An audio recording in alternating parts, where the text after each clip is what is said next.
août 2020, mon mari meurt.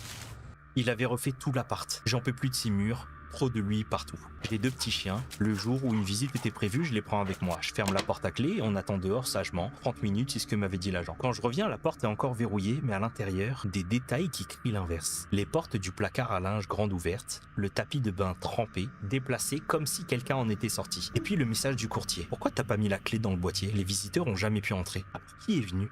Avant ça, déjà, il y avait des bruits, mais moi j'étais figé, dans mon lit, les chiens tremblants contre moi. C'était un immeuble en béton, tu entends jamais les voisins. Mais là, on aurait dit qu'ils vivaient encore. Je déménage, nouvel appart, nouveau départ. Je me suis couché, dos à la pièce presque endormi. Et soudain, quelque chose passe près de moi. C'est revenu, encore et encore, comme une présence qui refuse de me lâcher. Alors j'ai parlé à haute voix. Je lui ai dit de partir, de me laisser tranquille, que c'était terminé et que je lui appartenais plus.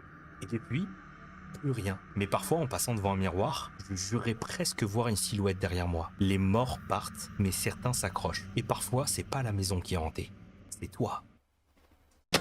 Le fantôme du mari, sans doute, ouais. Eh, si t'as un fantôme, laisse-moi tranquille, je t'en supplie, pas-t'en. Non, en vrai, c'est triste, en vrai, c'est triste. Imagine, tu meurs, là, t'es un fantôme, t'es tout content, tu te dis, ah, tu vas rester avec ta meuf. Et ta meuf, elle dit, non, mais c'est bon, laisse-moi tranquille. Je peux comprendre le fantôme, en vrai, miskin. J'étais un fantôme, j'irais hanter Bayrou. Comme ça, gratos. Je brûle tout le bâtiment à chaque fois que ça fait ça. Mais c'est un fantôme, c'est pas une araignée. Le feu, il s'en branle.